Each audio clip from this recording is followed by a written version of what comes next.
Good evening, everybody. I'll ask you to make your way to your seats and we can get this show started.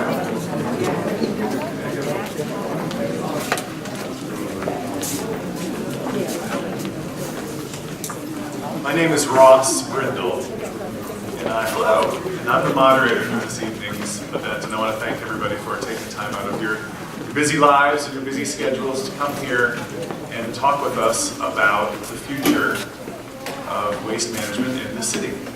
It's an important topic, it's one that affects all of us, and we're grateful that you took some time out of your life to come here and listen and learn a little bit, but more importantly to be heard, and that's really the goal of the event.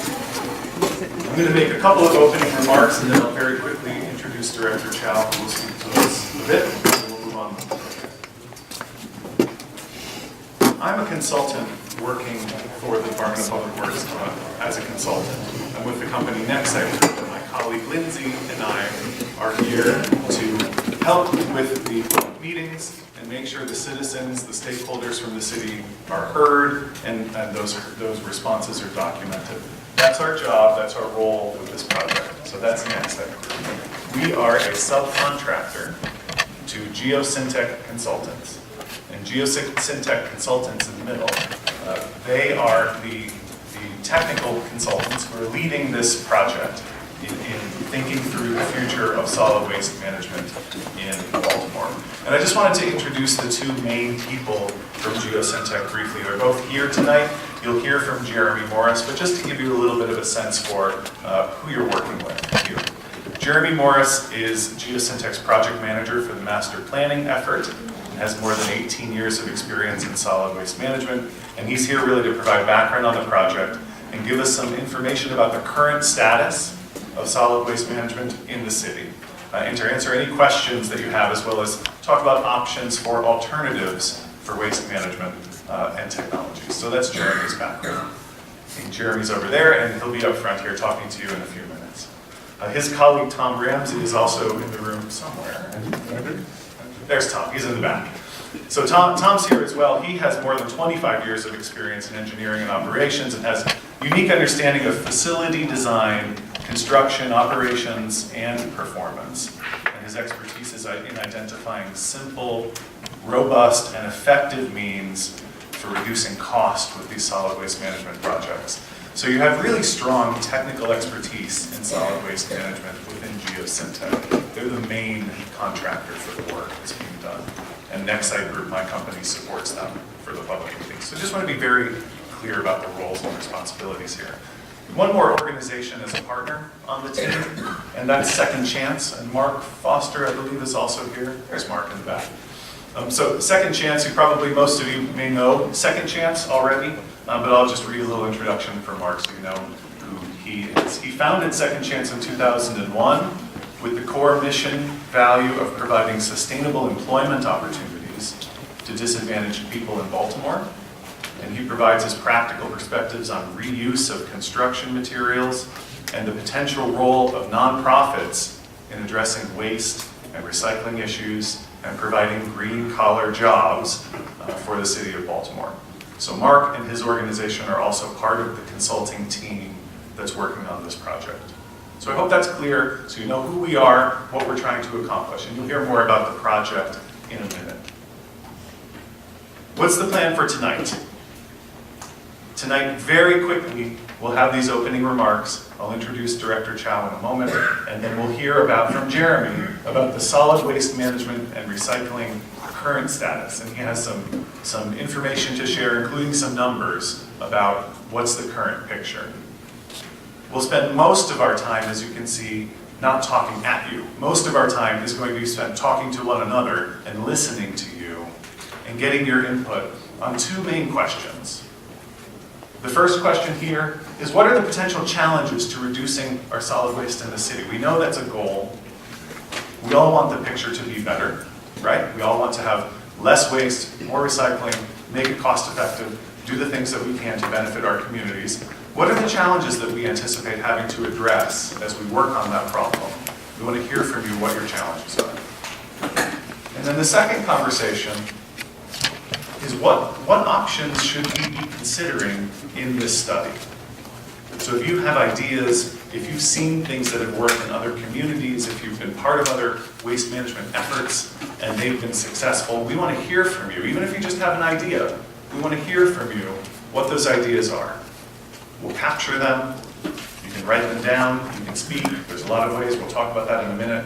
And we'll capture all of that feedback from this community, and we'll use that as input to the study and the work that we're doing. Okay, so we're really on the front end of our work, and your input's an important piece of that. I don't think we'll run much later than 8:30. I know people have things they want to do other than this in their lives, probably, but we'll go as long as we need to. So with that, it's my pleasure to introduce Director Rudy Chow. He's the Director of the Department of Public Works at Baltimore City. Since becoming director in 2014, Director Chow has made cleaning the neighborhoods and revitalizing the aging water system his top priorities. He promoted cleaner, healthier neighborhoods by distributing municipal trash cans to every residence that receives city trash service. Director Chow previously served as the department's deputy director and head of Bureau of Water and Wastewater.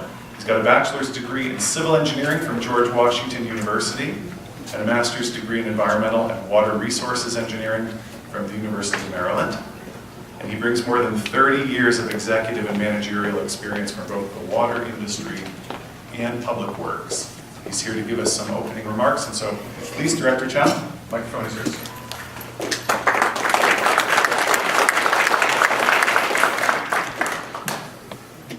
Thank you, Ross. Can everybody hear me all right?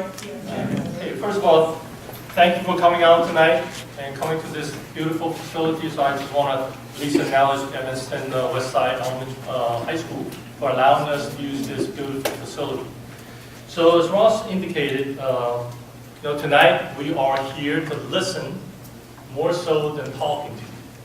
Now before I say a few more words, John Chalmers, who is the Bureau Head for Solid Waste, right, so he's the one that makes things happen when it comes to cleaning up the cities and so on, all that. He has nearly 1,000 folks, or just shy of about 1,000 folks working in solid waste, doing a lot of heavy lifting on a daily basis. Now, it is very exciting tonight to be here. Our goal is to solicit your thoughts, your opinions, right? And I know we are facing a lot of challenges. We've got a situation going on right now with our landfill running out of capacity. We've got a little situation going on with Briscoe, the trash incinerators, as well as new regulations, and so on and all that. So there are a lot of challenges that we are facing. But at the same time, we want to take this opportunity to look at what should we be focusing on. What is our strategy going forward for the next 30 years, right? You got to have a plan. You got to have a plan. You can't just endlessly proceeding with, okay, business as usual. We want to make sure we have a solid master plan that will help guide the city, guide the operations as we continuing on with cleaning up the city, keeping less trash, keeping more recycling, and a variety of other means and methods of handling solid waste. And I want to stress tonight again is a listening mode. I know everybody here tonight probably perhaps will have difference in opinions. Everybody has their particular thoughts about how we should, as a city, clean up our cities, handling our trash, and handling our recycling, and so on and all that. So this is really an effort is to ensure that we bring all those comments, all those thoughts together, right? So I don't have any preconceived end results in terms of what I want to see. This is the reason why, we as a department take particular interest to stay very neutral. You notice that in recent days, as we talk about solid waste, we talk about the Briscoe and other situations, the landfill running out of capacity, we'll stay very neutral. For a simple reason, I want to make sure the consultant Geosyntec and with their sub will do a good job for us, right? I don't want the report coming back and just because they heard perhaps some of us saying, well, we like this or we don't like that, and we're beginning to get a report based on what we like. I've been in the business for a very, very long time, and that's something I've very much guarded. Right? So sometimes a consultant comes in, they interview the management and so on and all that. I say, well, what would you like to see? Unfortunately, in some of those circumstances, the report coming out is exactly as I said. So why do I bother to have a consultant? Why don't I just write a report myself? Right? That's why I'm very guarded about our position. That's why I'm very guarded about that. I got to make sure all my staff stay in that neutral lane. Because we want the consultant to take in all aspects, thoughts on either side. People are pro this or against this, whatever. And let's bring them all together. Because at the end of the day, I want to make sure it's a plan that serves everybody here in the city. Now, you might not get exactly what you wanted, right? Because no one is going to walk away saying, I got exactly what I wanted. Because if that's the case, we don't have a plan. We might as well stop here. But the idea is to listen to these thoughts, get some consensus, something that we know that will help us. Perhaps not exactly what you wanted, but it's something that perhaps you can live with. It's trying to bring that conversation to the middle. Right? I can't really deal with the extreme on either side, because that's very idealistic.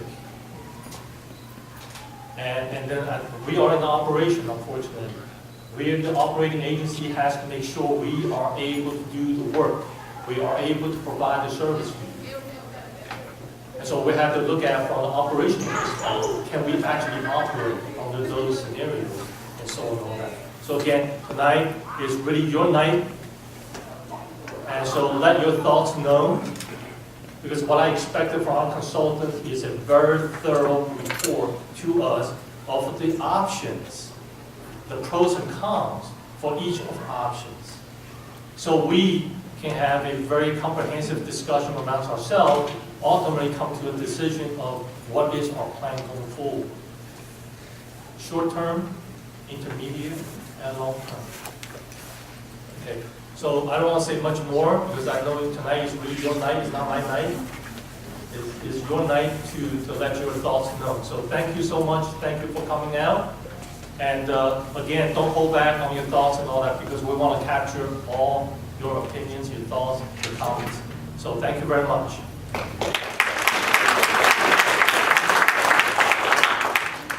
Thank you very much, Director Chow. Couldn't say some of that better myself. I should note that one of my other colleagues, Chrissy, is right there in front of the computer. She's going to be capturing everything you say.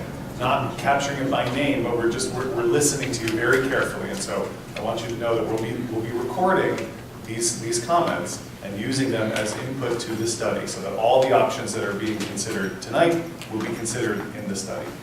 So the goal of tonight, active sharing of ideas, transparent process. This is an open meeting. Anyone who wishes to attend can attend. It's intended to inform the city's long-term planning and decision-making.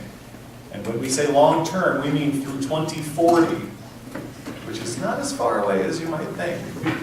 Only 20 years, really, but and beyond. So this is not necessarily a plan about how do we fix things that are broken today and make next week's trash collection better. That's important, and if you have ideas or problems or thoughts on that, you're welcome to share them. But really, our focus in this work that we're hired to do is to think about the long-term future for the city. Okay, so I just wanted that to be important as part of our scoping. It's forward-looking, and I also want to be very clear, we will not be making final decisions tonight. We will not be ruling things out. We will not be ruling things in. This is a listening session where we're going to hear all of the options, all of the ideas are worthy of consideration at this stage. We will not be making any final decisions tonight. We invited as many stakeholders as we could think of to participate in this meeting, and I'm really pleased to see that the room is filling up. So what do we mean by stakeholders, right? That's a generic word. So we've asked the anchor institutions in the city to participate. It businesses, community organizers, and leaders. You can read this for yourself. I won't read it to you. And we've had specific outreach to each of these groups to try to encourage as much participation as possible. If you know somebody that should be here but that isn't here, there's another meeting coming up in a couple of weeks, and I encourage you to get that person to show up next week, or I think it's March 11th.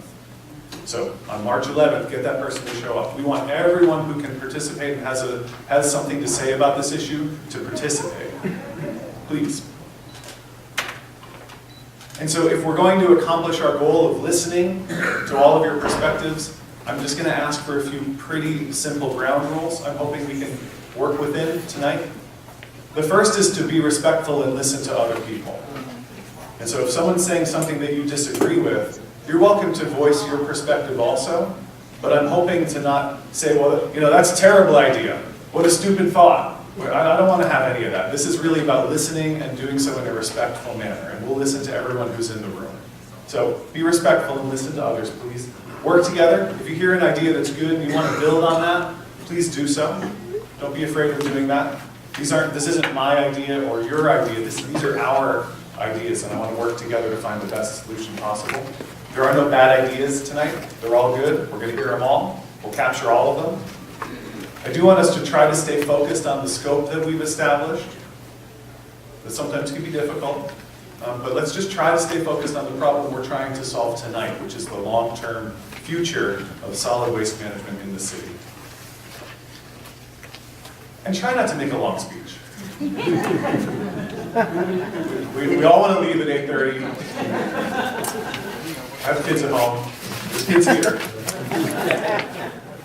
So when it's your turn to make your point, I do want you to make your point. I'm not going to try to cut you off. But I'll ask you to try to do it in a relatively brief manner so we can have a chance to hear from the 50 or so people that are in the room. And just on that note, if you don't want to speak, if you're not comfortable or you just flat out don't want to, there are yellow note cards in front of you, and there's some pencils and pens. You can write your ideas and your thoughts on those note cards, and you can hand them to me or leave them on the table. And we're going to capture all of that just as if you spoke to make your comments. And all of that input that we receive will be part of our findings from this meeting, okay? So lots of different ways for you to give us your views. Please do so. Are there any questions about our scope, about why we're here? Is it clear? Does somebody have some confusion about what we're trying to do before I turn it over to Jeremy to give us some more information about current status? Yes, please. Hi, yes. Could you give us some more context in terms of how this information will be used to inform the solid plan in terms of decision making? Sure. Jeremy will talk about that because he didn't give an overview of the project, and so if that question isn't clear by the time Jeremy is finished, then I'll try to answer it. Thank you. All right, so let's just move on. So please let me introduce Jeremy Morris here from Geosyntec, who will give us some information about what's the current picture, what's the current status. Jeremy. Thanks, Ross.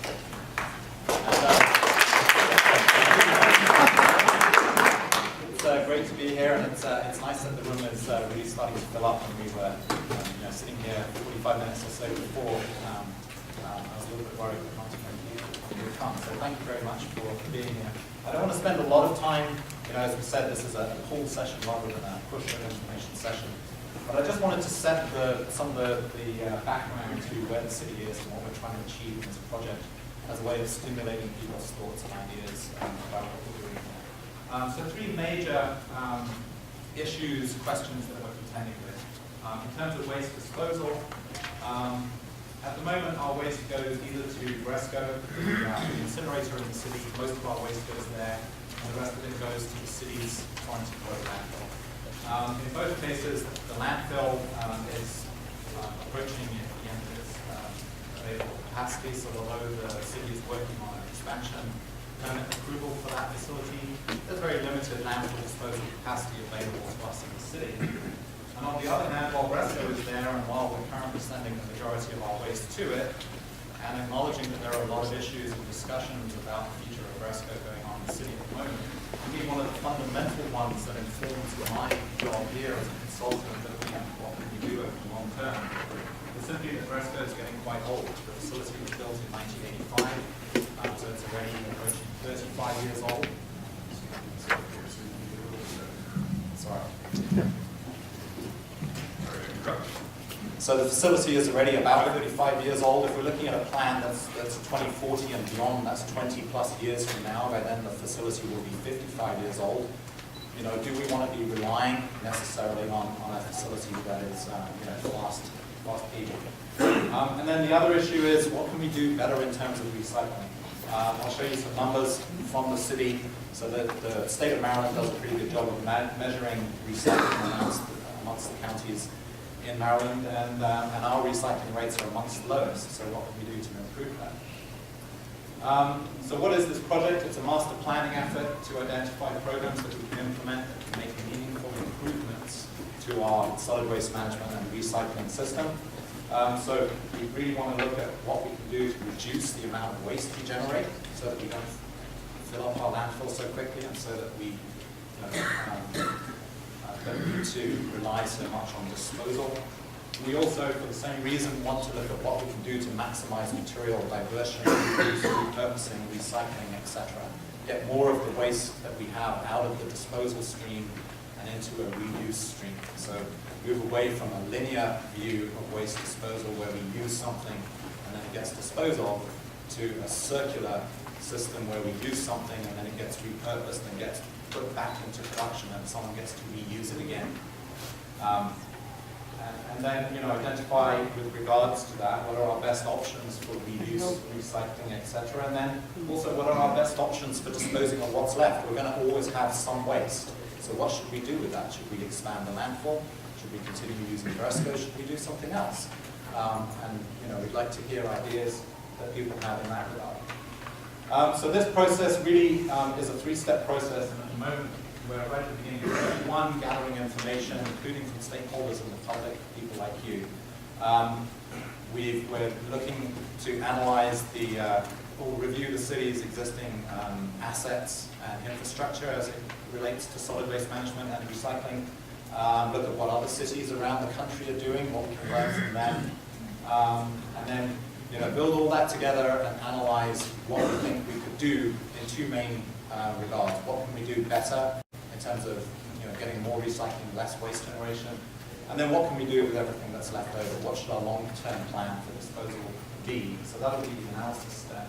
It takes place through the remainder of 2019, such that by the end of the year, we're looking to have a report with some very detailed suggestions and recommendations to Department of Public Works on what we can do to improve it. So, very briefly, recycling is measured under the Maryland Recycling Act. So this establishes recycling goals for all entities in the state, counties and the city of Baltimore. So the current goal for the city of Baltimore is 35%. So we should be trying to get 35% of our total waste generation out of the disposal stream and into recycling. That's what the state has set us as a target. They provide a very clear methodology and mechanism for measuring recycling so that you can have a fair apples-to-apples comparison between what each county is doing. So they divide materials into MRA materials, those that fall under the Maryland Recycling Act, and non-MRA materials. And this is important for a reason that I'll get to on the next slide. So overall, in 2017, on average, Maryland counties were recycling about 45%, and Baltimore City achieved a rate of 24%. So we're one of the lowest in the state, and significantly below the state average. So how do we break down recycling under the MRA? What counts towards materials that are recycled and what doesn't? The usual suspects of categories of materials that you would expect to see are MRA recycling materials, so everything that you put in your recycling box that gets collected as part of the curbside recycling program is there: paper, cardboard, plastic, glass, aluminium cans, etc. Compostable organics, yard waste, brush, leaves, and food as well. And then there's a whole host of other materials that the state counts under the MRA. But importantly, there's a whole host of materials that don't count, including some things that we do a lot of recycling of: concrete and other construction debris, scrap automobiles, scrap metal, sewage sludge, soil, etc. And this is important because how and what you measure as a relative measure to what other cities are doing is important. So MDE set this up so that all of our counties could compare to each other favorably. But you'll often see reports of cities like San Francisco saying that they recycle 80% of their material, and they do. But it's because they count a lot of this material in this category here that we recycle, but we don't count in our number. So if you measure San Francisco's recycling in the same way that we measure our recycling, their recycling rate would be more like 47%. Still very good, but a lot lower than the 80% that they report because of their mechanism. So this is important only because we need to make sure that when we're looking at what we do and how we can do it better, that we're being fair on ourselves in terms of where we can improve. So looking just very briefly at our total waste stream and where it goes from a 10,000 foot view, we create about 1.3 million tons of trash in the city of Baltimore every year. This is data from 2017 published by the state. So that gets divided into non-MRA and MRA along the lines of what I just talked about. About 2/3 of the material is non-MRA, and 1/3 is MRA material, of which 320,000 tons is trash that goes for disposal, and about 90,000 tons gets recycled, and about another 33,000 tons gets composted and removed from the disposal stream as a recycled material.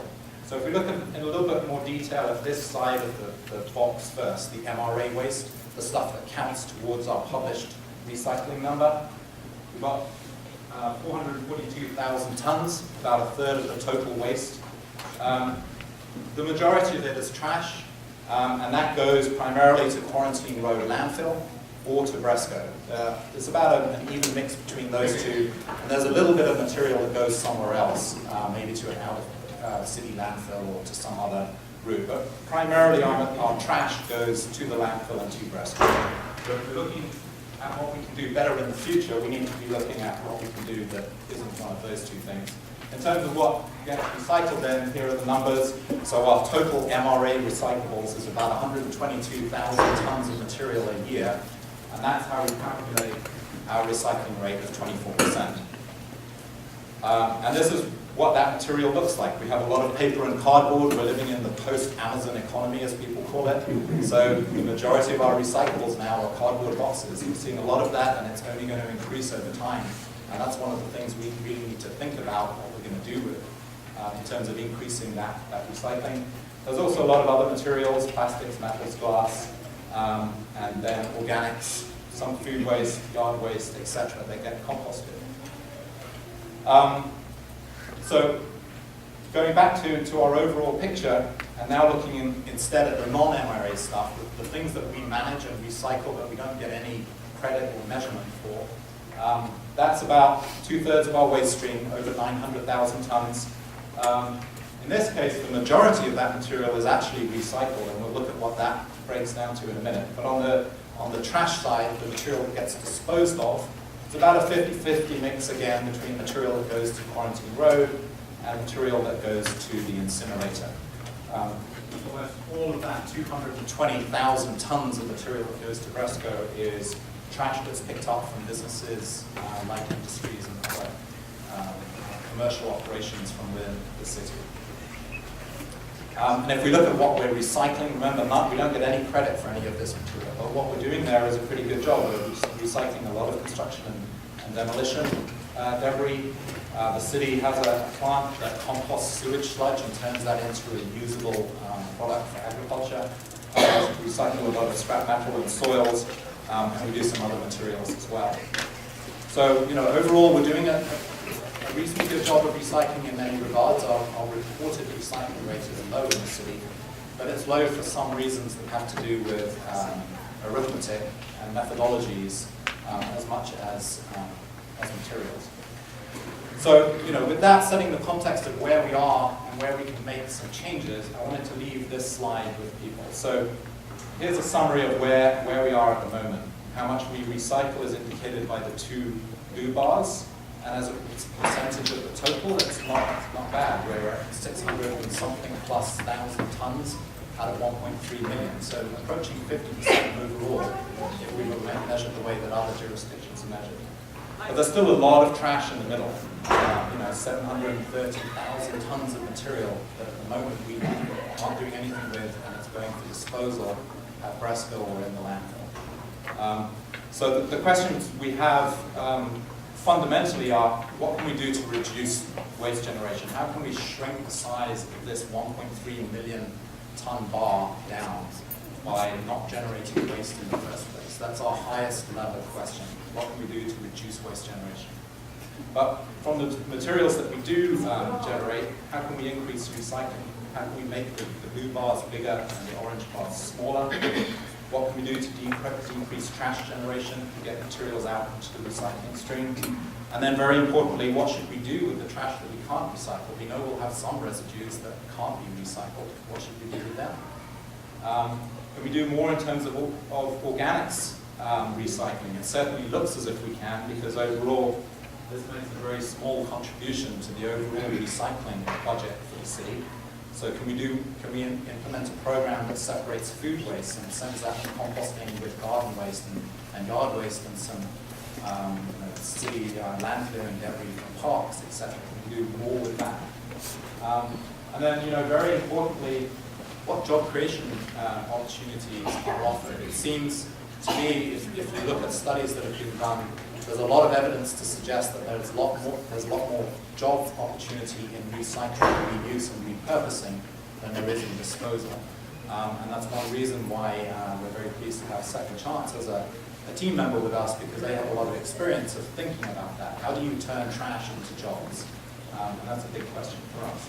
So I took a little bit longer here than I was planning to. Apologies for that. But I really wanted to try and set the stage for where we are, and hopefully this is stimulating for people to think about where we can go in terms of changing the graphic that we have here, so that we have a lot more blue.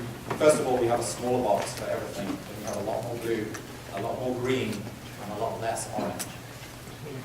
At that point, I'm going to hand things back over to Ross so that we can start with that first focus question. Thanks very much. Thank you, Jeremy.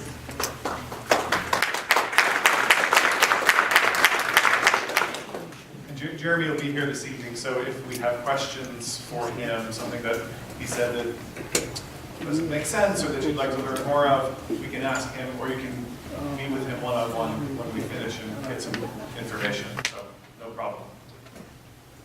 Okay, so hopefully that gives you a sense for the current situation, at least as you zoom out and look at the entire city, right? You know the current situation from your own individual perspective as somebody who's living in the city, working in the city, doing business in the city, whatever your role is with the city. So with both of those contexts in mind, we want to start talking about this first question that's shown on the screen. We want to reduce our overall solid waste and increase the use of solid waste diversion approaches, so recycling, composting, etc. What problems do you anticipate us needing to fix? Where do we think we're challenged today? That's the question. And so if you raise your hand, then my colleague Lindsay and I will be running around and we'll try to give you microphones and you can make your point. Again, no long speeches, right? Please. And we'll move like that. So I see you over here. I'll come over to you. Challenges. Okay, challenges is actually getting the trash picked up when it's supposed to, so that recycle, maybe when we're selling the recycle has no tops. So on a windy day, all the recycle that's in that can is now in the alleyway. So then that trash, instead of becoming recycled, goes into a plastic bag, which then gets picked up and not recycled. So I think that is one thing. Actually picking up my trash, when it's supposed to be picked up, and if trash falls on the ground, picking it up and not leaving it there in the alley, and then when you call in to say there's a trash issue, not having to wait 4 months, now 5 months to get trash picked up. So I think staffing is an issue. Maybe there's not enough staffing. One last thing, so it's not a speech. The other thing is, staff actually know what the policies are, because I will cut my hedges and put them in a brown bag so that they're recyclable. And I was told that I did that, and I put it out, it was not collected. I was told that I wasn't supposed to put my recyclable trash in something that is biodegradable and actually have it picked up. I was also told that I was supposed to put a trash bag in a recycle bin in order for my trash. And when I'm recycling, but I'm trying to cut trash, but I'm told to put a trash bag in. So the policies that are on the website, somebody's on that. Thank you very much. Well, thank you very much. I appreciate all of those points. So getting trash picked up, making sure the bins are acceptable and they don't overflow, making sure that there's adequate staffing and well-trained staffing to manage all of that. Those are some points that I heard. And there are others. Yes, sir. I think one of the challenges we face also is that today's packaging provides a lot of trash as we open things we buy at the grocery store, things that are shipped to us via the Amazon and others. There's a different way of shipping today. You mentioned the post-Amazon era. And I think we've got a tremendous amount of packaging materials that we have to decide what to do. So dealing with packaging materials, dealing with cardboard boxes, etc. Please, yes, sir. Good evening. I find it interesting that we're talking about trash that is collected. But part of the problem that we have in Baltimore is trash that it's never been collected. I'll take you to West Baltimore, if you like, tomorrow, and show you aisle by in all the alleys how much trash there is there. You will go back to wherever you came from and you know, throw your hands up in the air. You understand? So, and part of this problem is trash that people dump there because we don't have a good policy for dumping. You know, whenever you see dumping, you got to call 311 to report it, and they send people to clean it up.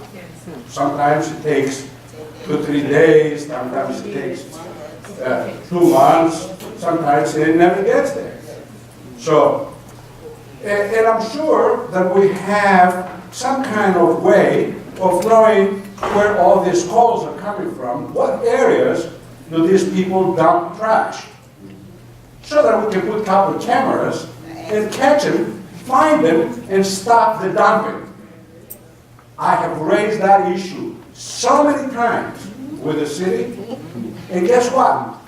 They much rather send crews out to clean the trash than putting cameras that nowadays cost nothing to find out who is dumping and find them. If you find them, they'll never dump again. Don't forget you gotta go to court with them too.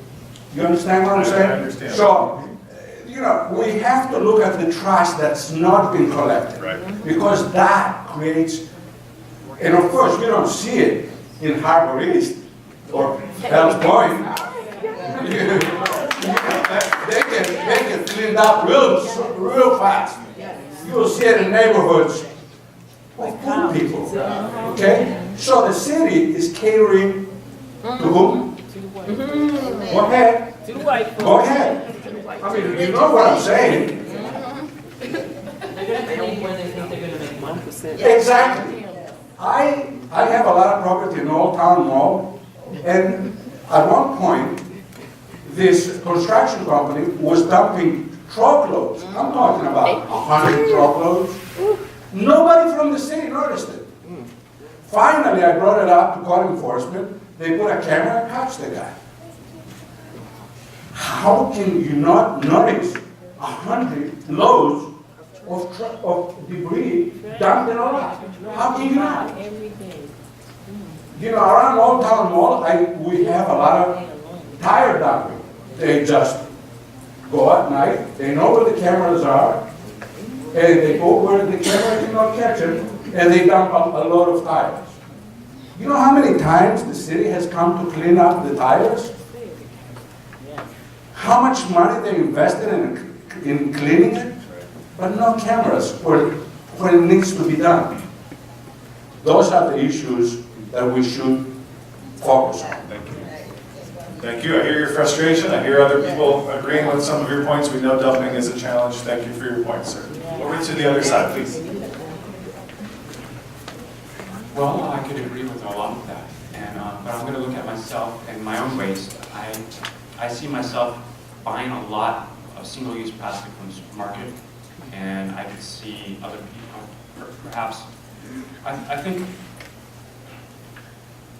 what the gentleman was saying is absolutely correct, but I think a lot of the damage has already been done, and buying of materials from the supermarket that is packaged for single use. And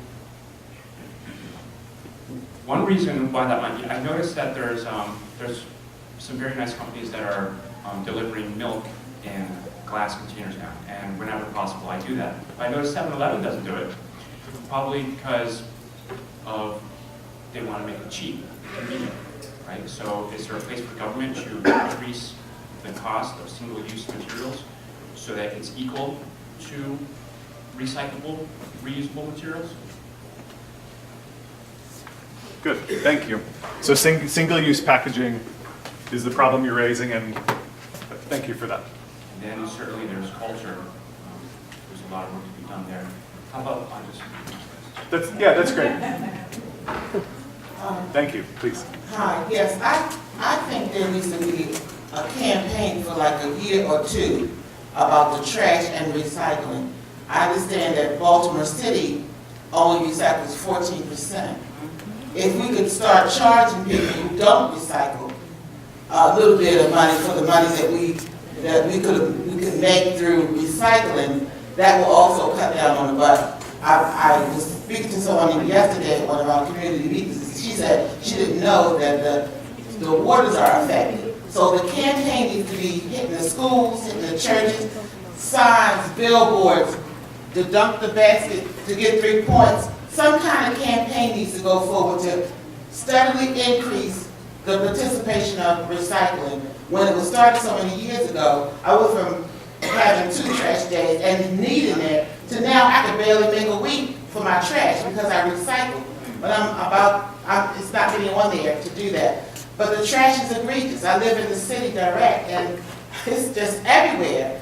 And the bags, maybe they need to go back to saying no more bags. The plastic bags that's hanging in the trees like the flags, they need to stop with the bags.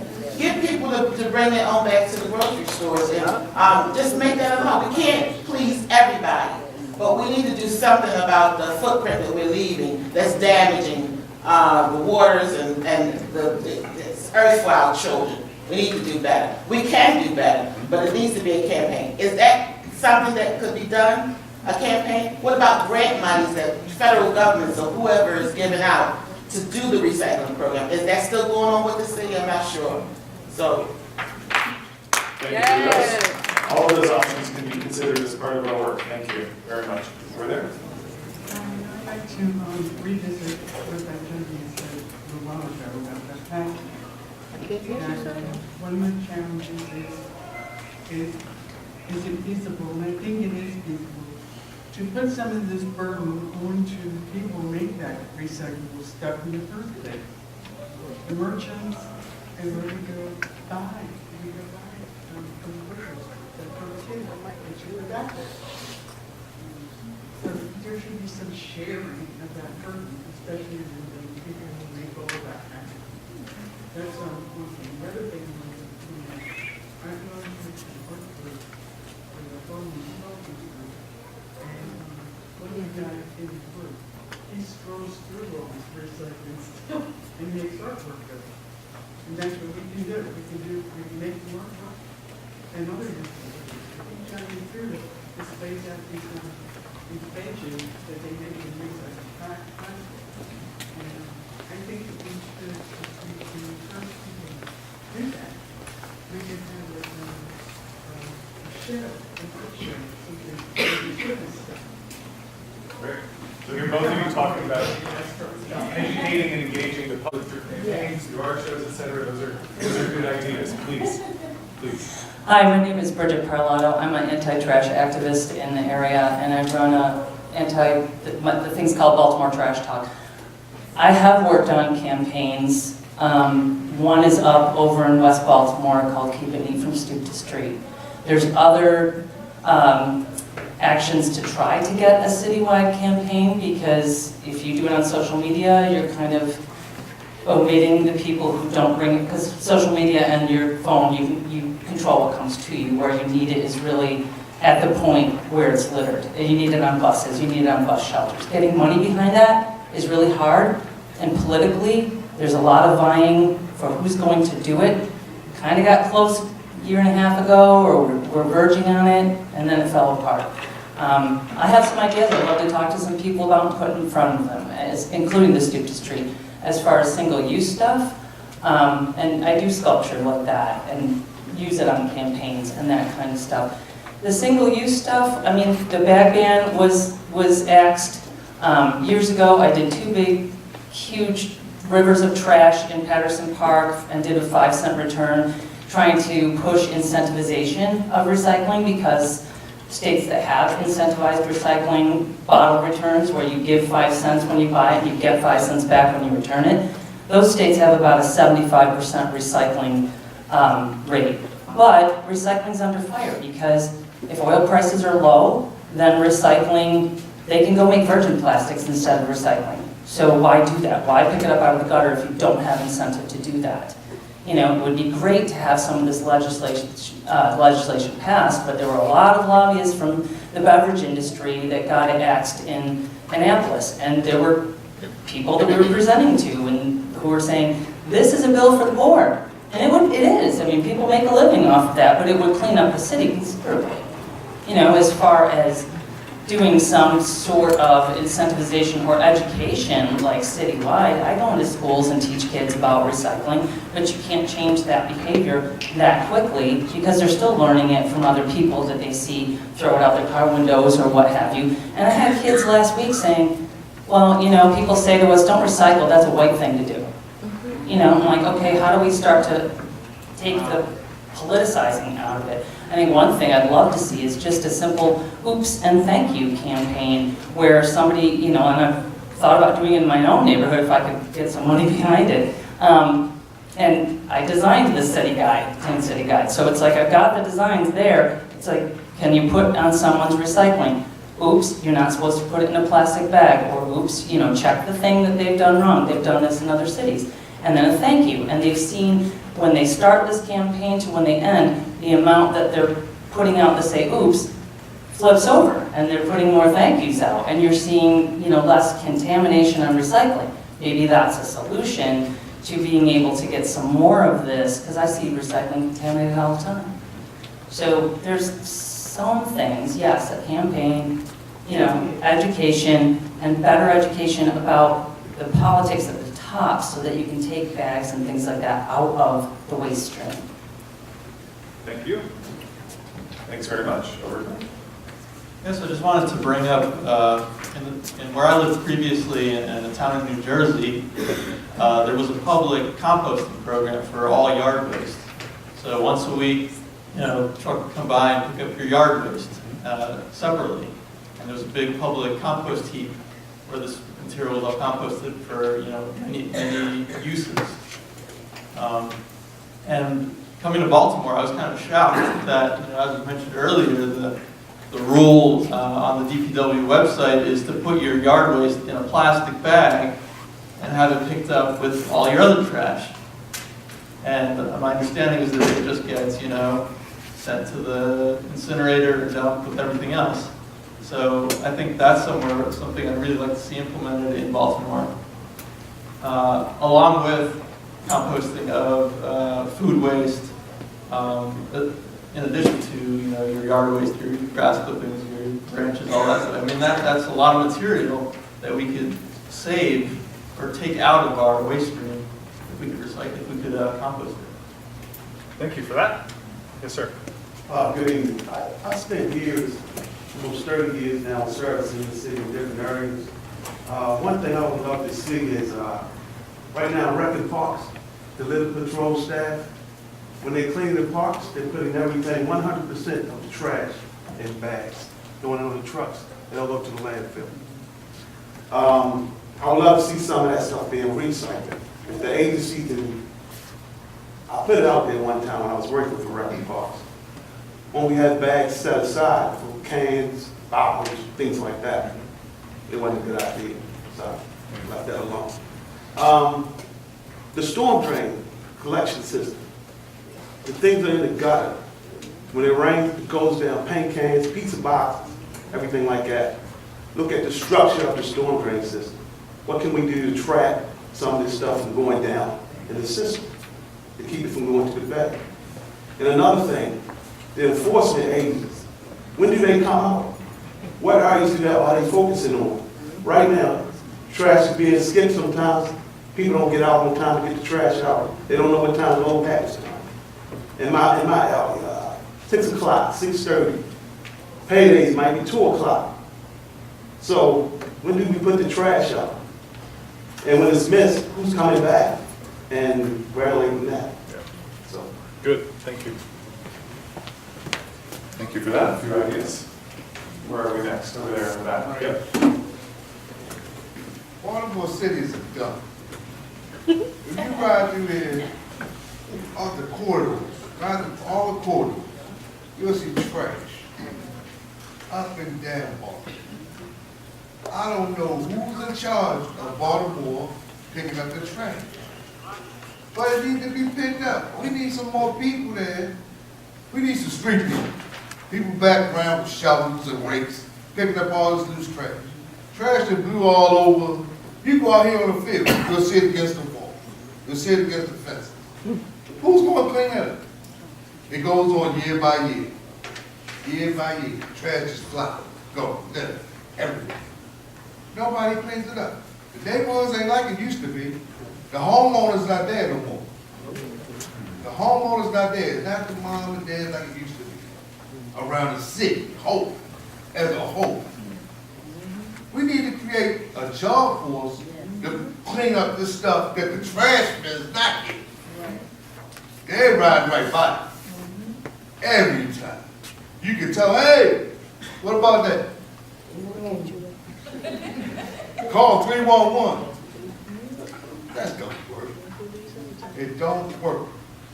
I live up right behind West Coast Spring Station. It's a dump. I done talked to community leaders up there, and they're still there. People come, put a sign on the trash, and it stay right there. They ride right by. City workers ride right by. Why?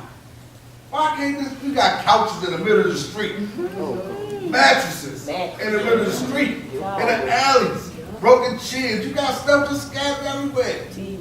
Who's going to clean this up? Yeah, you're right, TV. Who's going to clean this up? The lazy neighborhoods now. I'm saying, where is DPW at in getting on top of whoever's going to clean up whatever? The Baltimore's a dump, as y'all can see. I'm not the only one talking about it. But y'all need to ride through Baltimore, really. And let's not talk about further down. Let's talk about right now. If we don't change the culture in the city, it's going to be done. It's going to be done. We already got lazy people that don't do nothing all day long. This city needs work. We don't need to talk about a long time. We need to talk about right here, right now. Let's get on top of this BPW. Thank you. Thank you, sir.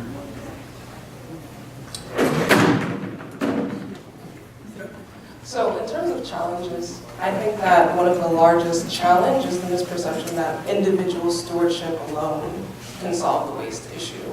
And so I feel like DPW, to really make major changes, should get more involved in major political action and systems change. And that looks like banning, as we've done, styrofoam, plastic bags, all of those sort of things, and really start at the most upstream producers of waste. And I think, as other people have been mentioning, there needs to be educational programs, and there needs to be an investment in the advocates that are already doing that work, and lifting them up and their programs up, such as the composting programs, recycling education. Those things are already happening, and it's just a matter of supporting people already doing that work and doing it effectively. And last thing, I think that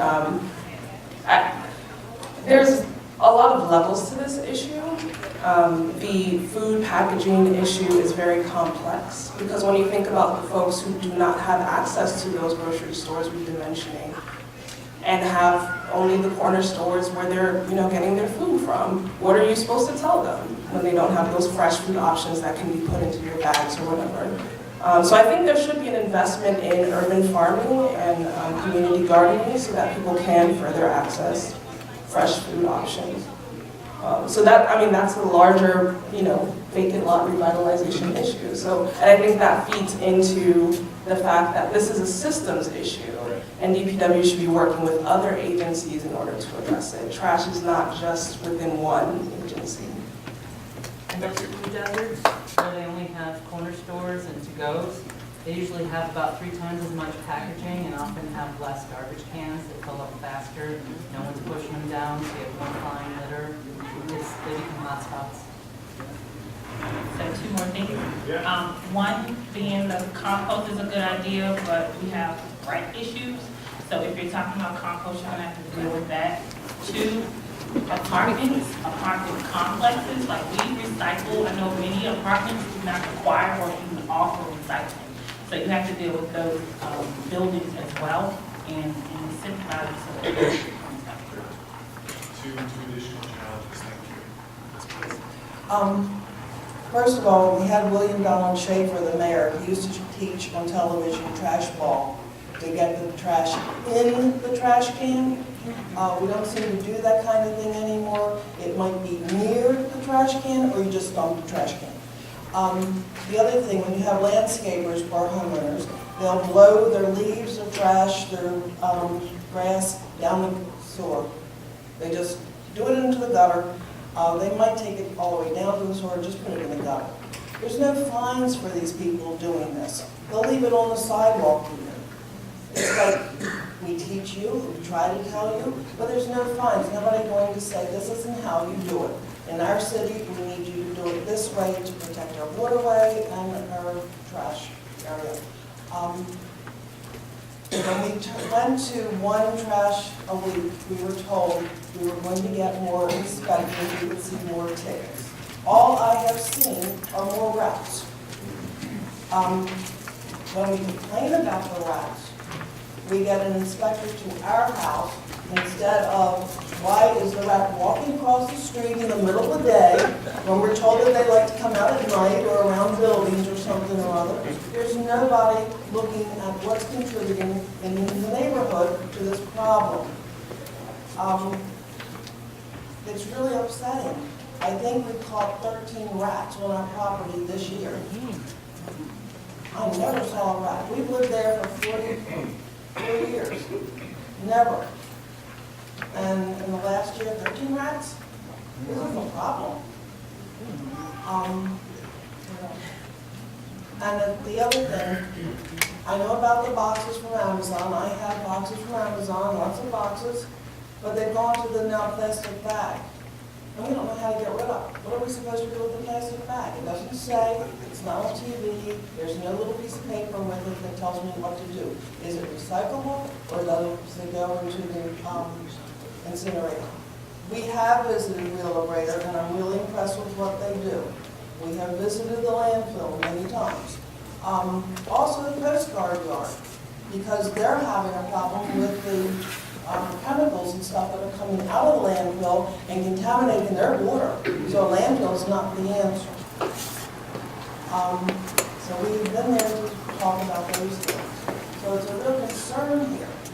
And I think it is a lot of people who think that, let's just market the trash, I'll just leave here, I'm not carrying anything. Thanks for those comments. I know we have more. I keep hearing a couple of themes here about personal responsibility, educating the people in the city for proper handling, a variety of different ideas for how to do that. I hear looks at the system.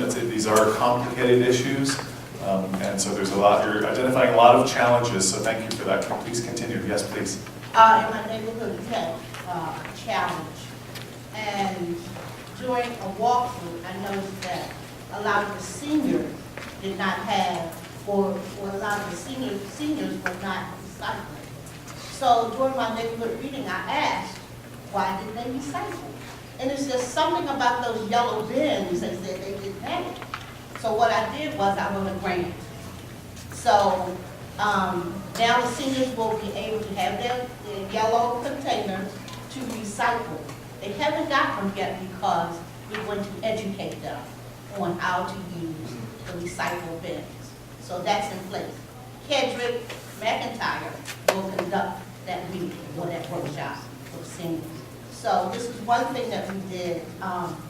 And just at the meetings, Kedrick is there at all of my community meetings.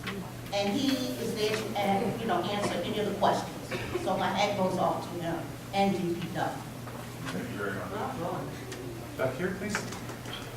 One of the challenges that I believe is the charging to have people dump. I think that that's just outrageous for them to charge people to take things to the dump. Versus, and so they have to frame of mind, do I want to pay to dump the stuff, or do I want to put it in the alley and just call 311, or hold someone call 311? So if we take away that charge or that cost of the dumping, we will probably have more people who's doing construction in houses to take it there for free. So that to me is discouraging alone of why they should dump. Second thing is that those communities, Carrollton Ridge for one, for example, that has a lot of the alleys is full of things, full of trash and mattresses. Those things. I'm sorry. I'm sorry. My question is, why don't we just have a permanent dumpster there? If you have put it there on a regular basis, have someone pick it up, why move it twice? Because if they put it in the alley, someone has to come out, someone has to change it. It doesn't make sense. Just have a dumpster there on a regular basis in the community, and with that, you can eliminate probably people having to keep dumping in a certain area. And I'm gonna get off before we really start singing.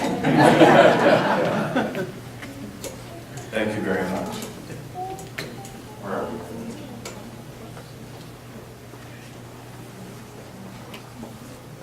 I've read the DPW analysis of what would happen if Fresco went out of business as a result of the recently passed Air Quality Act by Baltimore City Council.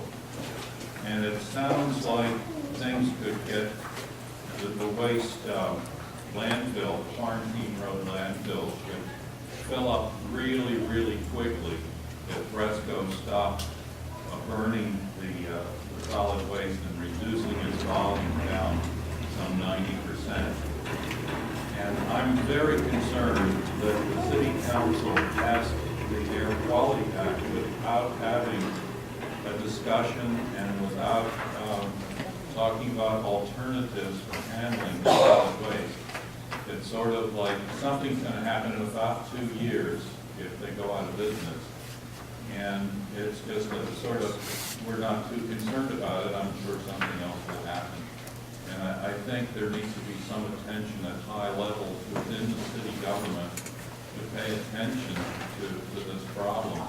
The incinerator does a pretty good job of reducing the volume of solid waste that it handles. It generates all of its own power. It generates steam that it sells to PG&E for distribution within the city for a lot of buildings. If it needs some work to make its discharges cleaner, I think there should be a focus on that, and not just saying, well, if they go out of business and 60 people lose their jobs, big deal. And not worrying about whether we have to take something like 30,000 loads of garbage to another county or to Pennsylvania. I think our city leadership has just sort of abandoned us in the short term. I think they need to go back and think about this. Sir? It's on. I'll just follow up on that for a quick second. Why does the city spend $200 million or $300 million or whatever building a state-of-the-art incinerator, put Briscoe out on its can in 2021 when the new contract expires, and then focus on a state-of-the-art incinerator that will take care of not having all the pollutants that are part of the problem? But the reason I'm asking the question or saying something First is, I've been thinking about this for like decades. The city, I think, needs to hire about 100 kids or unemployed adults, train them to do door-to-door recycling education, and put them out in the city on a citywide basis all summer long, and then come back the next summer. Come back the next summer. Everybody can't remember what's recyclable. The calendar's lovely, but nobody goes online when you got a wet can or a plastic container in your hand. You need the fridge magnet or something that is right there that you can quickly refer to. Yes or no? There's no point in people putting stuff in the recycling thinking, well, I don't know if it's recyclable or not. They can sort it out downtown. It's horrible. It just turns into a big waste thing.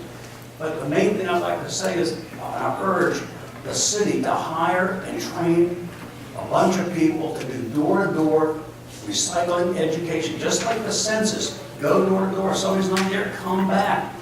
Everybody in this city should be recycling 100%. 15% to 20% recyclable rate is really, it's embarrassing. It's scandalous. We should be ashamed of ourselves.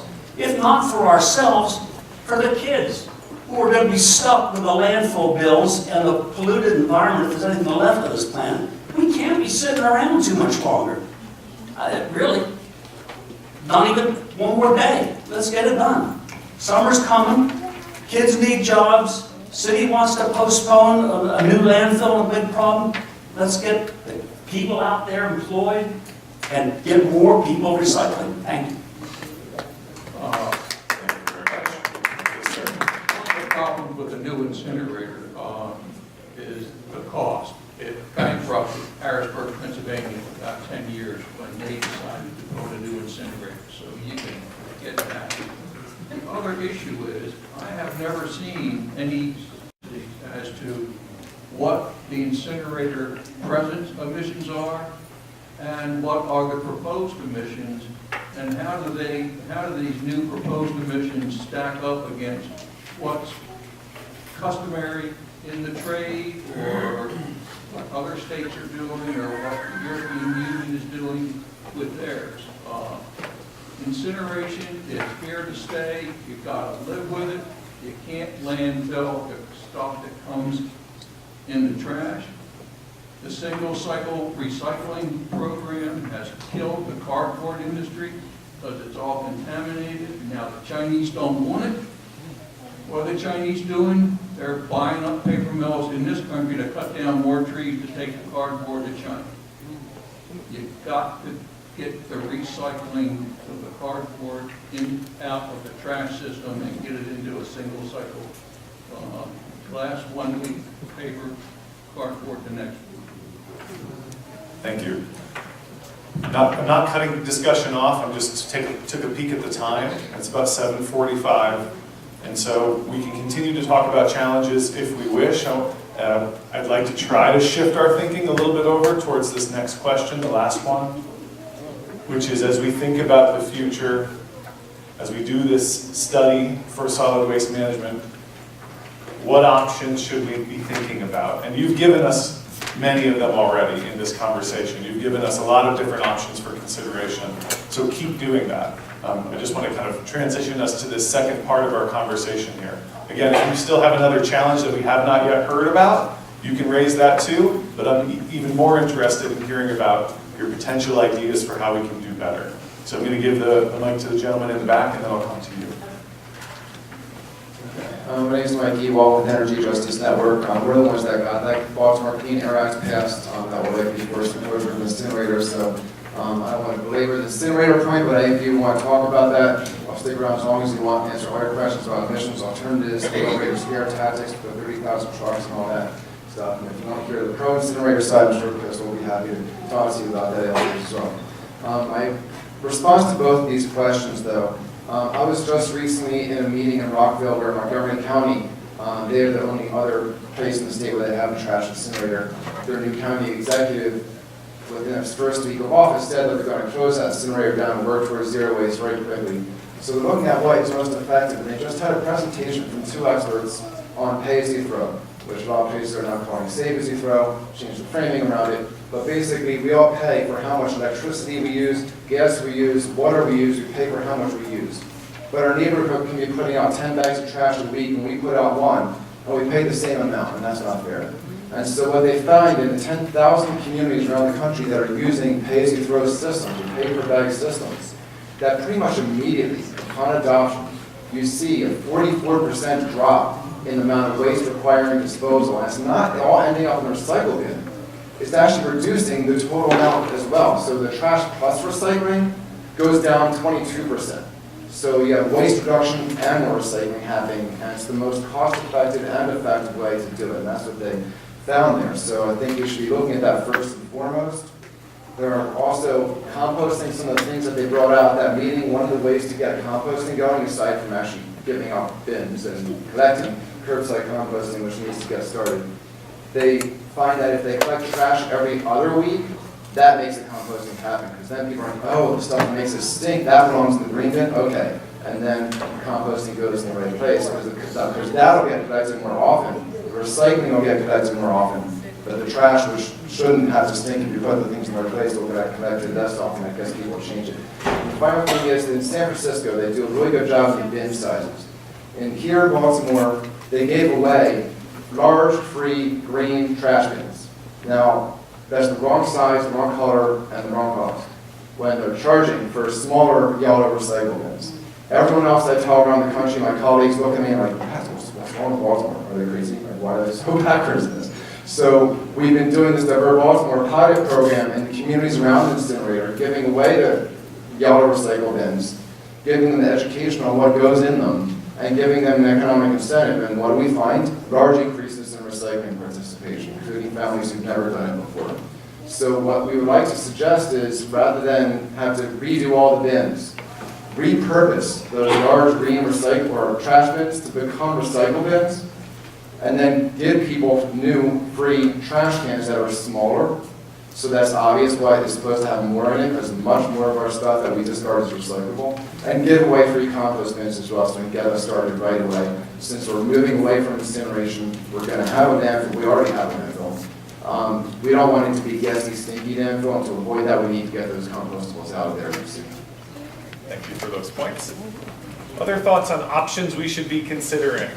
I went to Albuquerque and rode shotgun with a guy in a program called There's a Better Way. I followed them or worked with them for the day where they go pick up people who are panhandling, and they pay them $9 an hour, and they go to a site that's organized with the city. The city meets them with a load packer and with a porta pot and with tools. First they feed them breakfast, then we worked for about 3-4 hours. They can only work so many hours per day. The guy who runs the car, or the van, picks them up. When he picks them up, he gets their names as we're eating breakfast. He calls back to the center. He gives them the names and everything so that cash can be ready at the end of the day. So we ate, we cleaned, we ate lunch again, we cleaned some more. They took them back to the center, dropped them off. Social workers met them at the center to talk to them about getting off the street. But what we did was we went out and we were in alleys. We were in these places where, I don't know where that gentleman went, but we were in these places where no one picks up trash, that no one feels responsible. So suddenly you had crews of people who could get, working change in their pocket or get into a work system. And I think it was the mayor's idea. He started it out with like 50 grand. And it's still going now, and there are all sorts of pilot programs all over the country in various parts. I want to say it's not just in the country. But it's, this kind of thinking this gentleman had down here with crews of people to educate door to door. These kind of innovative programs could help in putting also a visual out on the street, not just of the guys I see in Patterson Park all dressed in orange going and picking up stuff and putting it in bags. This starts to kind of use people who need the money, who may not have that kind of education. It's a poor city with problems in education. We could be kind of meeting in the middle. Great. Thank you for that. There's a few ideas that I've heard this evening around how we can, to Jeremy's question that he posed earlier, how can we tackle this problem and also create economic opportunity and jobs for people. And so I like that kind of thinking. I want to encourage you to offer more of it if you have ideas along those lines. Thank you. Please. So my first idea was a contract cleanup effort. So we have a lot of people who have trucks and they do, they'll do the dumping or take the trash to the dumps. To actually contract them when we need like rapid cleanup areas, instead of people having to wait like a month, you do a rapid cleanup. There's already a contract with these people. They go and actually clean up the area. The other thing is to collect it back. Someone mentioned like the 5 cents for the containers, the Amazon boxes. Like Amazon needs to be held responsible for all this trash they're helping to create. So asking them to help reduce the trash by having a collection spot. They have places where you can pick up your products. You should be able to take your boxes back to. Tech drop. We get rid of a lot of technologies in the trash can. Those trash can bins, perhaps once a month, we put all our technologies, old phones, whatever, in those bins, or have another bin that folks can come and pick those up. They could also be the contracting folks as well. And then, someone mentioned the compost bins, but compost bins with education along with it, and even maybe putting institution programs in schools so that children can learn about it. And the last thing is that this cannot be considered a one-time thing, that we have a big media splash for a year. We're talking about a cultural change, which means that it has to be consistent and constant. It has to become part of the norm. So if this whole plan is only for them to do one big marketing spill for a time, it's going to fail. So they have to be serious about putting into the budget the money for the kids to go around every year, or for the contractors to come in. Thanks for those ideas. Other ideas you have for options we should be thinking about for Baltimore? Things you've thought about over the years, things you've seen working in other communities that you may have lived in or worked in over the years? Other things you want to add? Okay, I see the three of you. Thank you. This afternoon, I was sitting on a bench that I bought about 30 or 32 years ago. It was made of melted down plastic that got extruded into 2x4 sized pieces. And then the company, which was on the Eastern Shore doing this experimentally, chopped it all up according to a design, made a kit. I went out there one day and bought a kit. The bench still, it's great. It worked. I mean, it hasn't aged one speck. It seems to me, we had when Mayor Schaefer was floating around, he came up with an idea. I want to hire all these artists to carve all these stones up. I want to give them like a $50,000 prize or something. And we ended up in Baltimore City with like $2 million worth of sculpture. These artists came from everywhere. Some of it's still downtown. I don't know where the rest of them moved off to. But why don't we have like a Shark Tank thing or like a Race to the Moon kind of thing just here in Baltimore? Put it out there for Baltimore people, Maryland people, I don't know, I guess open to everybody, but why don't we see if we can come up with some concept for making something from the plastic? The Chinese used to buy it, and God knows what they did with it. They're tired of our garbage. We're still making plastic garbage. We're still using it. We need to come up with something to do with it. And it just seems to me more benches made of these plastic extrusions or more other products, deck work. There's a ton of advancements that's gone on since that little company, which they probably would belly up after a while. It's just the concept of spurring innovation and invention and product manufacture in Baltimore using some of the plastic waste. Thank you. Good. Thank you. Who's next? We have another. Okay, one of the things I'm concerned about are people being fined when they don't obey the rules. I know when you have a dump truck full of stuff, you're supposed to put a net over it so it doesn't blow all over the street. But one day I watched a person who had picked up stuff from North Rice probably and drove up our street And the boxes and the debris were flying all over the neighborhood. And I called up 311 to say, can somebody at least tag them, and nothing happened. But like 3 days later, they came, DPW came to pick up the boxes and the debris, and it was like, that's not who was at fault, but the neighbors had already picked it up because they couldn't get their cars off the street. But it's like, are people being fined when they're not following the rules that we do have? So enforcement of the rules we do have is the important stuff.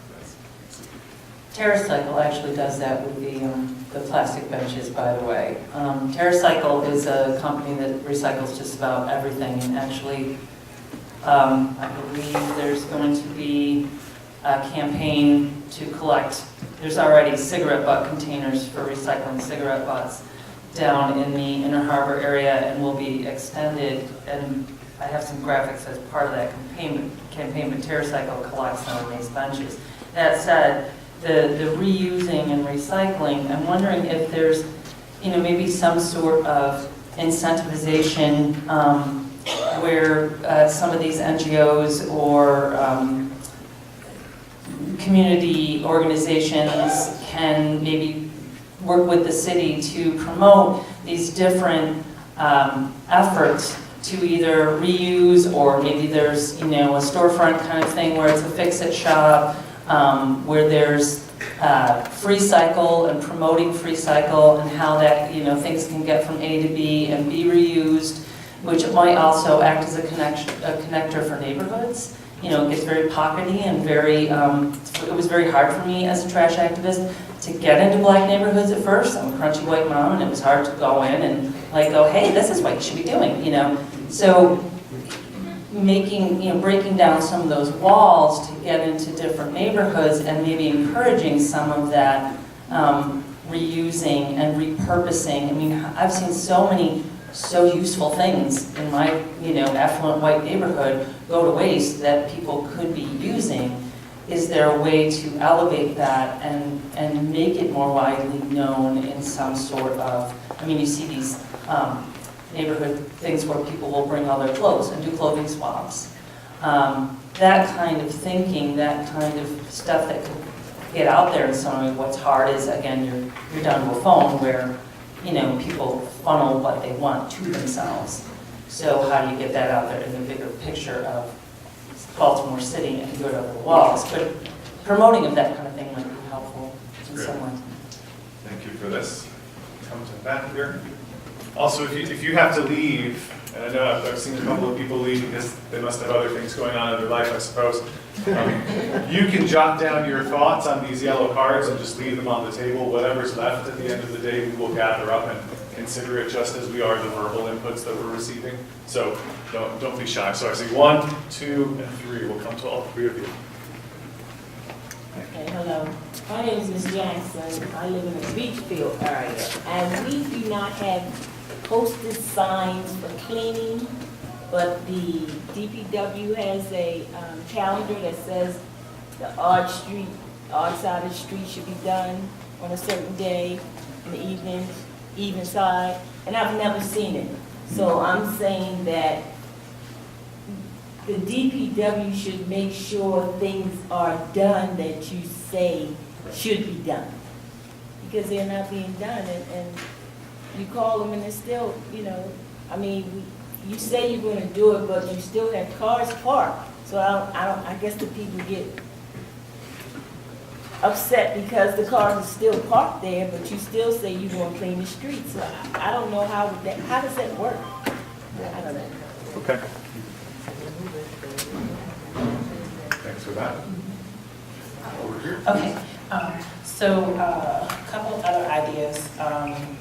One is, with regards to education, start empowering the community associations by educating them so that they are experts within their own community and can go out and share ideas with the community. Because you'll learn from the people that you live by and the things. So putting efforts into empowering community associations and giving them opportunities to learn about recycling and so forth, so that we can take care of our neighborhood as well. The other thing I thought about was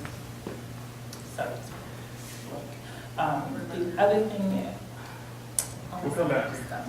Don't worry. Right here. So in terms of engagement, glad this event is happening tonight. I'd like to see more of them. I know there's one scheduled for March, but it's really capturing the scope of residents and feedback. I think perhaps more engagement is necessary. A landfill ban, they're banning organic material. I think could be really, especially for large commercial producers. I think related to a comment that I made earlier when it comes to restaurants or supermarket large distributors, banning organics from the landfill can help one extend the life. Roughly a third of our municipal solid waste is often organics. And two, it really helps us to better manage our natural resources. In order to do that, we'll need a large-scale composting facility in the city, so I'm looking forward to seeing that work happen. There's a lot of plans and a lot of planning going on in the city, so I really want to see alignment and continuity between the different plans. So as DPW comes out with their master waste outlet plan, I hope there is alignment with the Baltimore Food Waste and Recovery Plan. I hope there is alignment with the sustainability plan, the Sustainability Commission passed in the city council signed off on, because otherwise, what's the purpose of creating these plans if we're not aligning them and funding them accordingly? I'd like to see more transparency in the process, especially when it comes to accessing information about the waste that we all produce in the city. I think apparently the FOIA requests are required for that data. It would be great to see it available on Baltimore, just so people are empowered and they are aware. And that's it. I'm looking around at everyone. And I know that the students were involved, but I don't see young people. This is their future. We're talking about their future. And I would really like you to do more with college students or high school students. Get their opinions, their ideas. This is their world. We're talking about something that's going to educate them. You have to have buy-in. If they understand how critical it is, I think they will be more than happy to share ideas. Educate more trade. We need more trades in school. That's one of the problems. Everybody can't go to college, but they can have a trade. This is where you get your recycling, people reshaping the world, doing different things with different materials, learning how to use materials. I think we miss that with consumers, and now we have a problem with trash. So I think I would like to see more young people, high school, college, universities, sharing in this process so you can get their opinions on what they think. Thank you for that. Yeah, I got an email today about a garden, Filbert Street garden in Curtis Bay that's in danger of being destroyed by DPW put in a pumping station. Apparently this garden is near the compost collective. And I'd be interested in knowing more why this is happening. You know, why is DPW putting a pumping station in a place where composting is now taking place?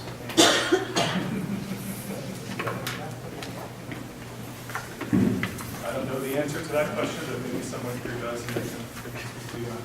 I think, excuse me, all of us wish that our neighbors in our wider community, our communities and wider communities would take responsibility and go out and pick up the trash in front of their homes. And if there's trash 2 doors down, go down and pick that up. That's my dream world, I guess.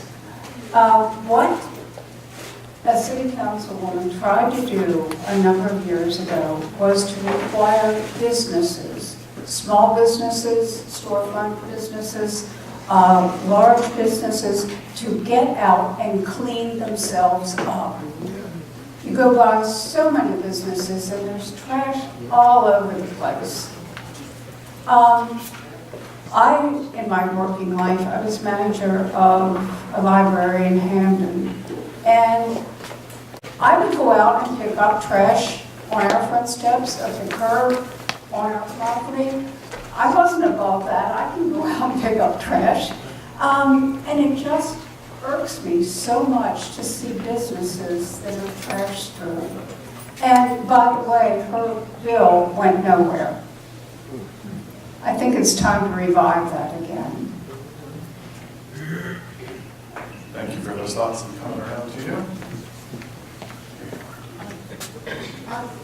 I'd like to know, when have they ever cited somebody or fined for the trash, for loitering? I mean, you see the signs in the median strips of the city, but $1,000. I don't know if anybody's ever been, and then how will they go about imposing that? I mean, I've seen trucks come and leave their trash bags in the median strip. What do?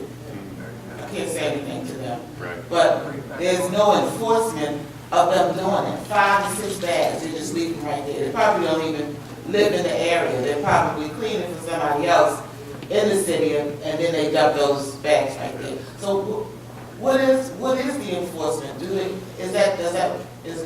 it being done? I mean, if there's no enforcement, people are not going to do it. Sure.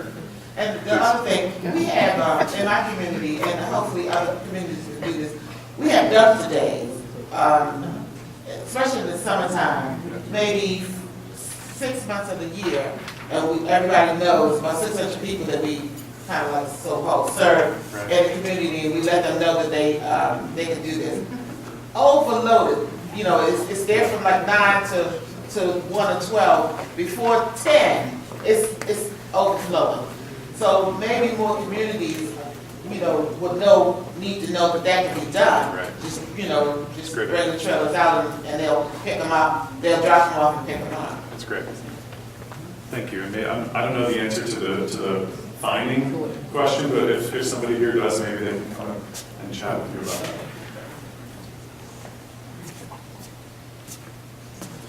Yeah. Yep. Okay. I'm thinking ahead.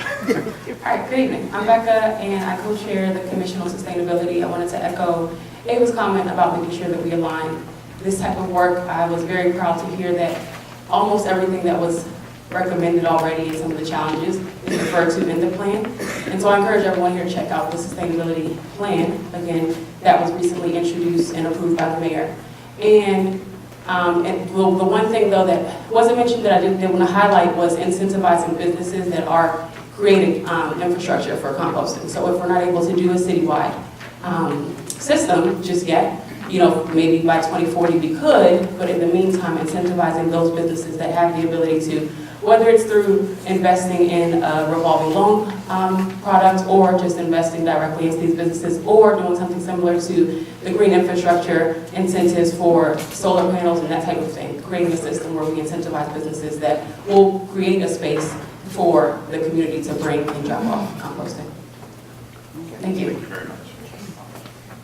Someone over here, please. I can't remember everyone's day for some repeaters.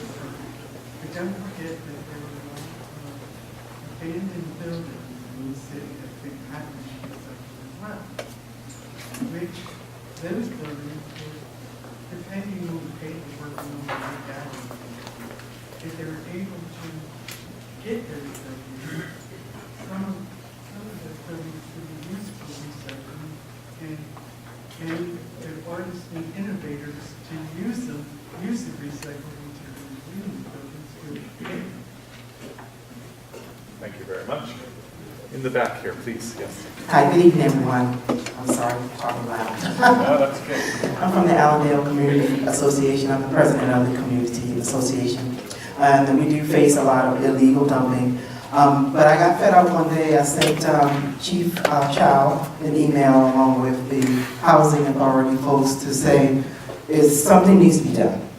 So from the top down, sometimes we have to go that way when you get no results the other way. So with that, they responded very, very quickly. We do have monthly walks now when we walk our neighborhood to identify the problems and make sure that the community residents participate as well, because we are responsible for our own properties. And yes, we do have a lot of vacant buildings in our area. So with that, I wanted to thank Mr. Chow for responding very quickly and sending out folks to help to our clarion call to try to clean up some of this mess. And it is a mess. I took over like 50-some pictures on our last walk a few weeks ago. So we're planning every month to work with DPW with city housing folks and some of the other agencies that want to participate. And the Baltimore police came along with us and walked and made sure that we were safe for one, and two, that they identified vehicles that were parked illegally, no tags, expired tags, etc. So I'm about trying to have a solution to the problem more so than just complaining about the problem. And secondly, I want to say that we do have an issue, and it is a challenge, with our street sweeping signs. We are now involved with 3 days, Thursday, Friday, and Monday. So we were trying, I guess you all were trying to change our area to Monday and Friday, but we still have Thursday signs posted right around the corner from my house. So I hear street cleaners 3 times a week, Thursday, Friday, and Monday. So I guess my question is, and I'm sure I won't get an answer tonight, but when will all those signs be changed? And two, I guess I'm going to put a suggestion out to either make it one or the other. Either it's going to be Thursday, stay Thursday and Friday, take the Monday signs down because it's only in like 2 blocks of the area, and just put it back to Thursday and Friday. We'll be fine, and then they can reroute the other days somewhere else. But right now I'm getting a lot of questions from our community residents as to what am I doing to address the problem and bring it to the, you all's attention. Okay, thanks. Okay, up here, I see some other hands going, so we'll try to get through. So even with the single stream recycling that we have, there's still some materials that are still very difficult for residents to recycle. For example, plastic bag, you can't put it in the single stream. You have to take it to like a Giant or one of these stores that collect the plastic bags. Styrofoam, for example, cannot be put in with a single stream. So you used to have to take it to one of these citizen drop-off centers. I think now they don't even collect it anymore. The contract with the company is no longer in place. So styrofoam can't even be recycled anymore. I work at a community hospital here in Baltimore, and all the cups they use are all styrofoam. And I see tons and tons of styrofoam trash every day. So I don't know if the solution is to make this recycling easier, or maybe the solution is to ban some of these materials. I know that there's instituted a ban on plastic straws recently. Maybe we need to expand that to other materials, other types of single-use styrofoam cups, styrofoam materials, plastic materials, plastic bags, etc. Thank you. Please. Earlier there were some comments on the need for more transparency. I know there's a very parallel project or study going on in Montgomery County. It sounds like I'm from Montgomery County, I'm not. But I know they're doing the same kind of study for about $500,000 with a different contractor. And the reports coming out of that county are being made available to a task force that includes community groups and can be seen what's going on. This project is going on for 6 months, and this is the first public involvement. We're not seeing the results of any of the studying that's been going on, the various tasks that have been completed. We don't know what's come out of that. So if that could be made available, that would be really helpful.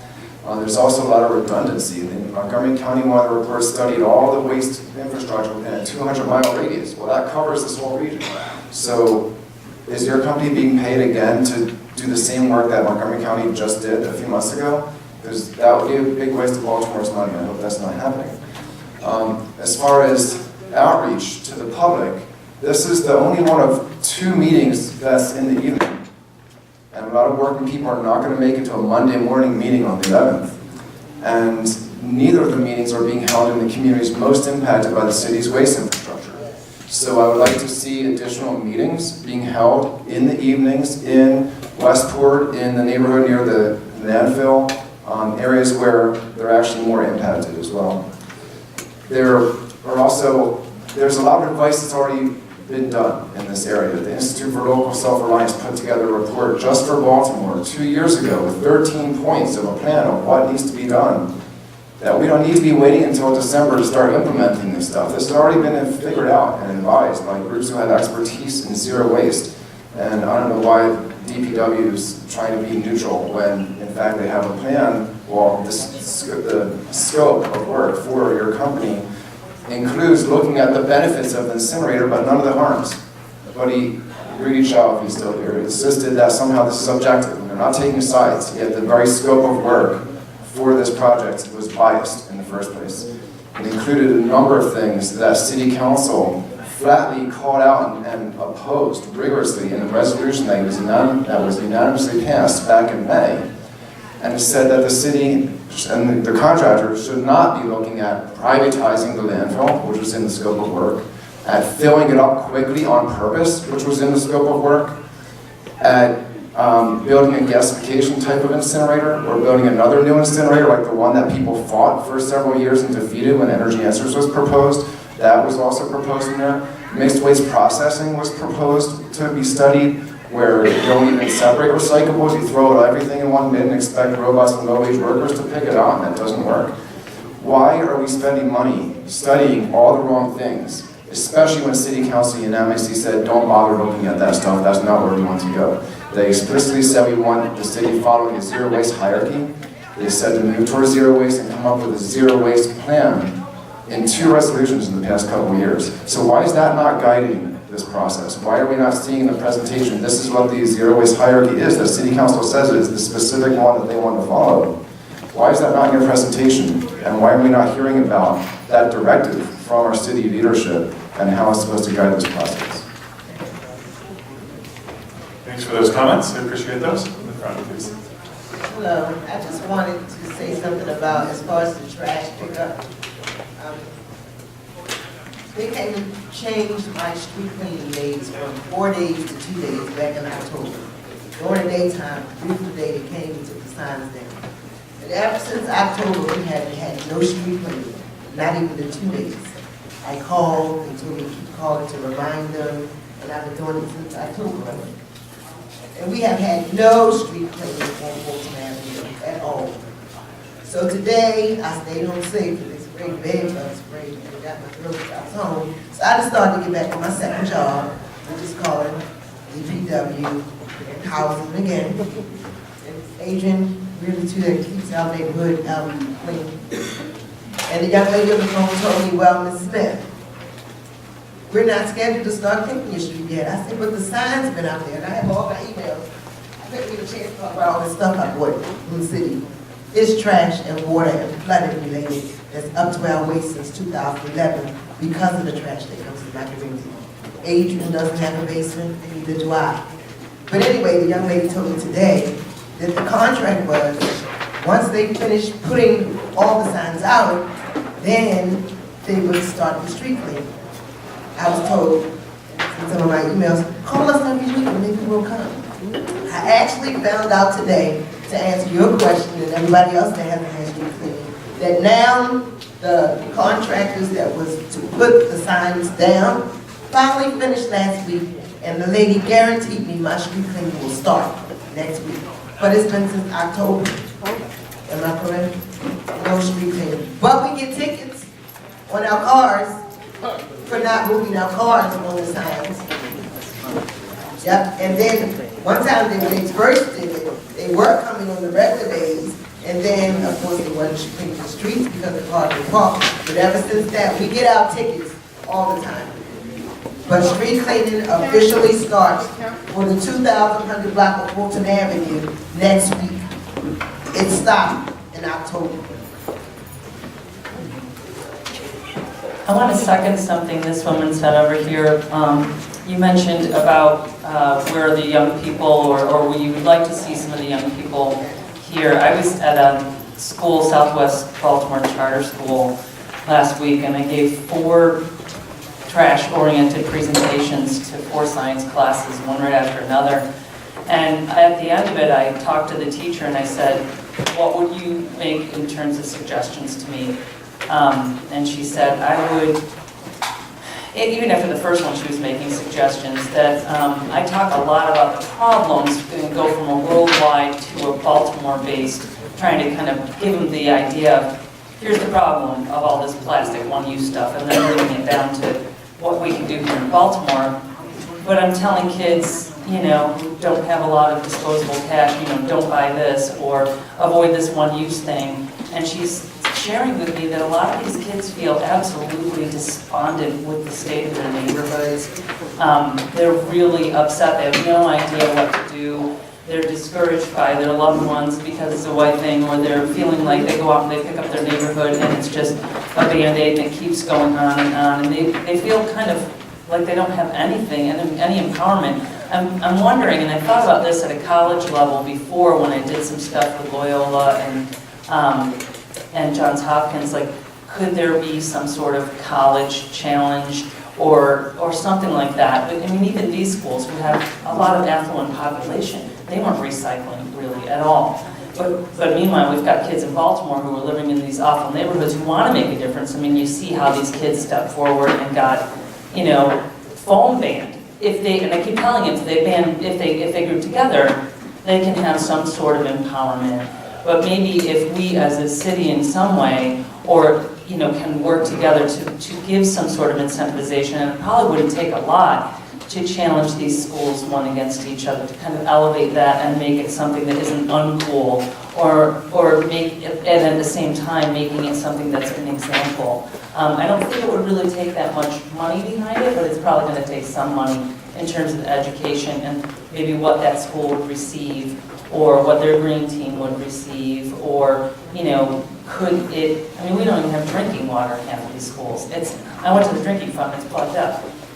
Is there some way we can kind of bring this up within the schools to start to give these kids, because they're getting to the voting age, they're able, they have voices, there's willing populations.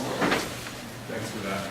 We're getting close to 8:30, so I want to see 1 and 2 and 3 brief remarks, and then we're going to have to wrap this up, but we're almost there, please. I'm just saying, I think we need to look at some of the other countries around the world and see how they deal with their trash problems, creatively, using different products and fibers. I mean, yeah, we are commercialized and we have a trash problem because we are commercialized.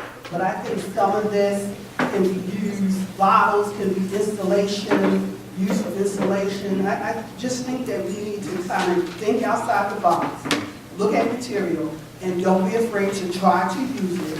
And again, let's get our young people involved. But again, look at how Wild Alaska, how they live in Wild Alaska, what they use with products. I mean, just kind of look at that kind of stuff, and I think they'll get an idea of how to handle things. It's not rocket science, we created it.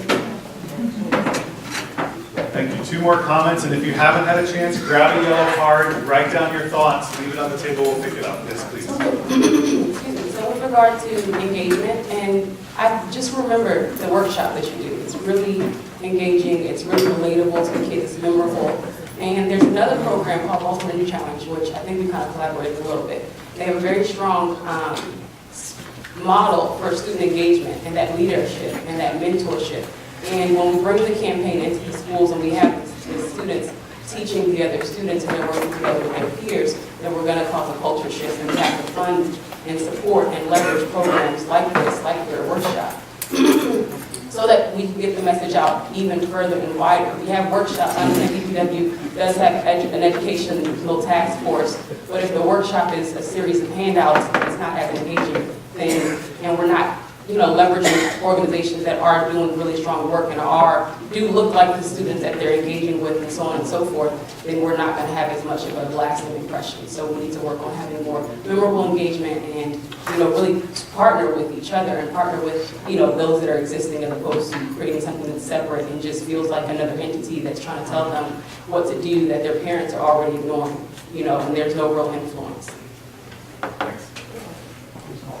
I just wanted to say that the Baltimore County has a newsletter they sent out, I think quarterly, that deals with trash and recycling. They had a contest a couple years ago involving schools and so forth, where they measured the amount of trash collected and stuff like that.